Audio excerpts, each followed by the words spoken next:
Dan, what is it like performing in front of 70,000 fans? Oh, it's absolutely awesome. I mean, we just try to give as much energy as we can to the crowd, and they give energy back to us, and that circuit combined we really think can affect games, especially on the defensive side of the ball where lots of noise and crowd noise can, there can be have to call timeouts and stuff like that. So we really feel like that can affect games, and it feels good to do that kind of thing. When you're on the field and there's 70,000 fans on each side of you, it's an electrifying feeling. Yeah, definitely. I can only imagine.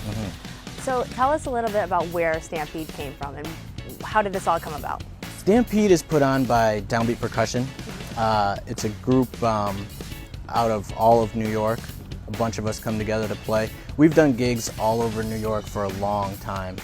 We got asked to do a halftime show here in 2013, the last game of the regular season, and it was a great experience for us. And then the Bills approached us afterward and asked if we wanted to do it as a full-time thing. We were already doing gigs we did a few for the Sabres and a few around the area here. Did a lot at the State Fair in New York, a lot of gigs all around. And then we started going here, and it's been a great relationship ever since. What has your experience been like with the fans? It's been great. I mean, we couldn't have asked for a better first season with the Bills. We would go out in the lots and we would just see the craziest thing. We saw this one guy once being lifted up, and he was only wearing a cat suit onesie. And I remember we all were playing, and we all stopped playing and just died laughing all at once. And I think that kind of interaction is what makes us a great fit, especially with the fans here in Buffalo. Because the fans here in Buffalo are different than fans anywhere else. I mean, it's a different breed of person. Yeah. It can be single digits cold outside, and it's snowing. No and yet, clothes on. Yeah, and yet it's still sold out. Like, that amazes me, you know? So what's your best Bills memory? Well, me and my two brothers who are also in the group, we've been Bills fans since we've been born. My dad grew up in Cheektowaga. My grandparents still live in the Pew area. So I really didn't have a choice growing up.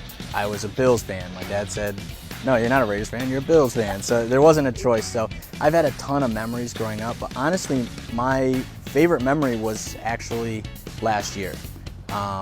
When they announced that the Brulas was the new owners, that to me, being on the field for that moment was really special, because that's, I mean, maybe a once-in-a-lifetime opportunity, and the place went crazy, and we took that really seriously, being on the field then and playing then, and the One Buffalo moment when all the fans held up the signs and whatnot, and that to me was like a surreal moment. That's like, okay, football will always happen here, but that was, maybe a once-in-a-lifetime deal. So we were super honored to be on the field then, and that's a memory that'll stick with me for a long time. Now, what can fans expect from you guys this coming season?